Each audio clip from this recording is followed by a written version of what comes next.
Support WrestleTalk! Give us a subscribe. Hello and welcome to the WrestleTalk News. I'm Ollie Davis and I'll be replying to as many comments on this video as I can. Wrestling politics usually relates to how people position themselves within a promotion, how they form alliances with other wrestlers to protect their spots, tactically burying upcoming talent to management to gain more favor. It's one of the reasons Triple H has reached the level he's at today, associating himself with Shawn Michaels, Kevin Nash and Scott Hall early on in his career. But really, all that wrestler stuff is small time. That's the micro level of wrestling politics. And it's time to get macro. In the latter part of last year, a low-key war between the world's major wrestling promotions began. In light of several big stories over the last few days, this is a WrestleTalk News special on that war and the state of wrestling politics. And no, I'm not talking about the kind where Kane runs for mayor, although that's also totally a thing. To properly appreciate the tone of this wrestling politics war, it's best you visualize Game of Thrones' opening credits over the rest of this video. The news broke earlier this week that WWE have been in discussions with the Sinclair Broadcast Group to buy their wrestling promotion, Ring of Honor. It's not yet known whether this would involve WWE running ROH as a separate wrestling promotion, or if they'd shut down Ring of Honor and just acquire their currently contracted talent and extensive tape library. F4W Online are reporting that after the secret WWE talks came out,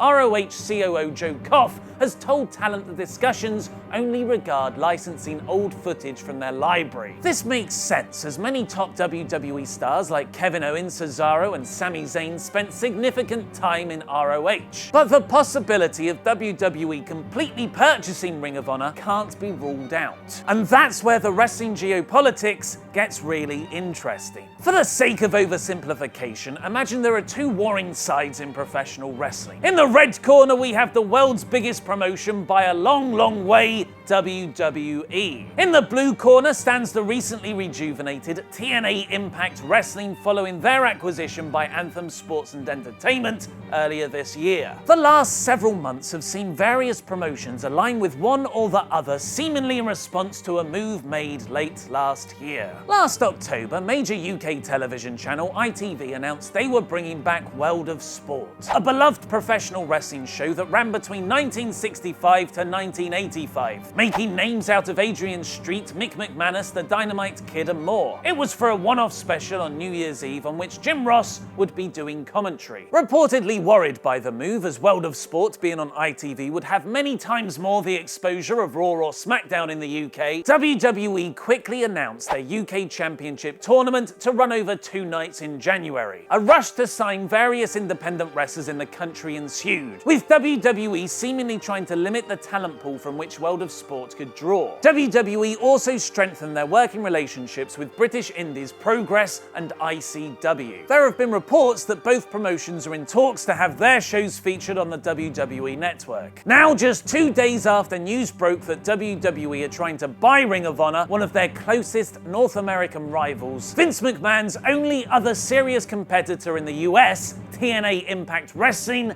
have announced a major partnership with the project that worried WWE so much last year. ITV Studios Entertainment Manchester announced today that it has teamed up with Impact Wrestling, a subsidiary of Anthem Sports and Entertainment Corporation, to bring World of Sport Wrestling back to ITV with an initial commission for a 10-part series, while leveraging the roster and creative team of Impact Wrestling along with its expertise in live event production and international distribution. This is a huge paradigm shift in the WWE TNA war, and one which comes just days after Impact announced another partnership with major Mexican promotion AAA. As it currently stands, the global might of WWE are working with indie promotions Evolve, Progress and ICW, and they could potentially be adding Ring of Honor. Impact Wrestling's faction now includes AAA, The Crash, Pro Wrestling Noah and the huge announcement of World of Sport. If WWE do acquire Ring of Honor, that'll leave New Japan without a US base. They could be this global chess match's potential kingmaker, depending on whether they side with WWE